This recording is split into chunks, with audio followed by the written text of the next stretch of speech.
नमस्कार, धर्म ज्ञान के दर्शकों का स्वागत है और मैं हूं आपके साथ कविता राणा। भविष्यवाणियों का इतिहास सदियों पुराना है, क्योंकि हर इंसान अपने समाज और इस दुनिया के अनदेखे भविष्य का तिलिस्म समझना चाहता है। और यही कारण है कि दुनिया में भविष्य में झांकने के सैकड़ों तरीके भी प्रचलित हैं और महान भविष्यवक्ताओं की ऐतिहासिक भविष्यवाणियां भी मौजूद हैं। एक बार फिर हम आपके लिए फ्रांस के महान भविष्यवक्ता मिशेल द नास्ट्राडामस की भविष्यवाणी लेकर आए हैं। आज हम आपको बताएंगे कि भारत और हिंदू धर्म से जोड़कर रूस को लेकर नास्ट्राडामस ने क्या क्या भविष्यवाणी की। तो नास्ट्राडामस के बारे में कहा जाता है कि उन्होंने ग्रह दशाओं, परिस्थितियों और घटनाओं को पहेलियों की तरह इस तरह लिखा जिसमें किसी भी मामले में यदि कोई भी 2 या 3 दृश्य पूरे हो जाएं तो हम भविष्य का अनुमान लगा सकते हैं। नास्ट्राडामस की भविष्यवाणियों को अगर आप ध्यान से पढ़ेंगे तो ये पाएंगे कि भाई उनकी ज्यादातर भविष्यवाणियों में देश, काल और व्यक्तियों के नाम नहीं, यदि है भी तो भाई प्राचीन फ्रांसीसी कानूनों से खुद को बचाने के लिए नास्ट्राडामस ने उन्हें पहेली जैसा बना दिया।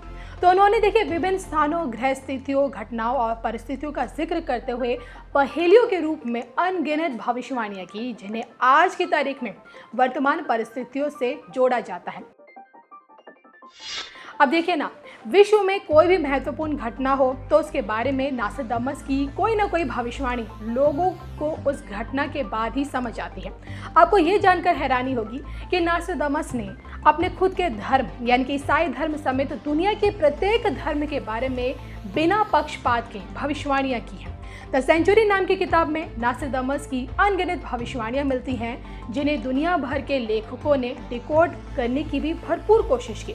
तो हिंदू धर्म के संबंध में नास्ट्राडामस ने देखिए क्या कुछ वो कहकर गए और उनकी कही बातों को किस संदर्भ में आज समझा जाता है, आपको वो हम बताएंगे। तो नास्ट्राडामस ने अपनी भविष्यवाणियों की किताब सेंचुरी में लिखा है, सागरों के नाम वाला धर्म चांद पर निर्भर रहने वालों के मुकाबले तेजी से पनपेगा और उसे भयभीत कर देंगे ए तथा ए से घायल 2 लोग। इसकी व्याख्या करते हुए नास्ट्राडामस को मानने वाले लोगों ने बताया कि भाई देखिए, चांद पर आधारित धर्म एक ही है, इस्लाम, और दुनिया में जितने भी सागर हैं उनमें से सिर्फ हिंद महासागर के नाम पर ही एक धर्म है जिसे हिंदू धर्म कहते हैं। आगे के वाक्य की व्याख्या करना थोड़ा कठिन है, लेकिन नास्ट्राडामस ने अपनी और भी भविष्यवाणियों में हिंदू धर्म के उत्थान की बात कही है। इसके अलावा नास्ट्राडामस की एक और पहेली कुछ इस तरह है, लाल के खिलाफ एकजुट होंगे लोग, लेकिन साजिश और धोखे को नाकाम कर दिया जाएगा। धर्म बांटेगा लोगों को, काले और सफेद तथा दोनों के बीच लाल और पीले अपने अपने अधिकारों के लिए भिड़ेंगे। रक्तपात, बीमारियां, अकाल, सूखा, युद्ध और भूख से मानवता बेहाल होगी। तो इस पहेली की व्याख्या करते हुए नास्ट्राडामस को जानने वाले बताते हैं कि भाई दुनिया में पिछले सैकड़ों वर्षों से धर्म युद्ध चल रहा है। धर्म के नाम पर लोग एक दूसरे को खत्म करने में लगे हुए हैं। दरअसल धर्म अब धर्म नहीं रहा, बल्कि अब सांप्रदायिक, आपराधिक और आतंकवादी संगठन बन गए। और ऐसे में सवाल कई उठते हैं और जवाब कहीं से भी नहीं मिलते। लेकिन हम यदि संगठित धर्मों की बात करें तो भाई किस धर्म के संदर्भ में क्या भविष्यवाणी कही गई है, ये जानना भी जरूरी है। लाल और पीले कौन है? तो द सेंचुरी नाम में भारत के संदर्भ में नास्ट्राडामस की एक और पहेली मिलती है, जिसमें यह कहा गया, 3 ओर घिरे समुद्र क्षेत्र में वो जन्म लेगा। वो बृहस्पतिवार को अपना अवकाश दिवस घोषित करेगा। उसकी प्रशंसा और प्रसिद्धि, सत्ता और शक्ति बढ़ती जाएगी और भूमि व समुद्र में उस जैसा शक्तिशाली कोई नहीं होगा। तो देखिए, आज की तारीख में इस पहेली की व्याख्या करते हुए कहा जाता है कि भाई 3 ओर समुद्र से तो देखिए भारत ही घिरा हुआ है। अब भारत में गुरुवार एक ऐसा वार है जिसे सभी धर्मों के लोग समान रूप से मानते हैं। भारत में पहले भी राम, कृष्ण, बुद्ध, महावीर, चाणक्य आदि महापुरुषों का जन्म हो चुका है और तत्कालीन समाज को काफी प्रभावित भी किया गया था।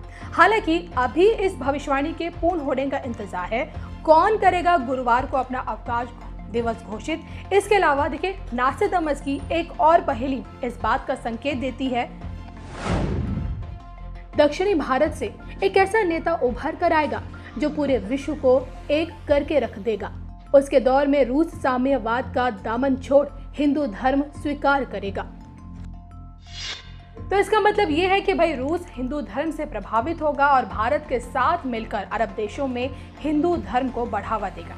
तो जितनी संख्या नास्तादमस को देखिए मानने वालों की है, उससे कई ज्यादा लोग नास्तादमस की इन्हीं भविष्यवाणियों पर सवाल भी उठाते हैं। अब फ्रांस में जन्मे नास्तादमस ने देखिए भारत के संदर्भ में जो कुछ भी कहा, उससे आप कितने इत्तेफाक रखते हैं, कमेंट करके जरूर बताइएगा।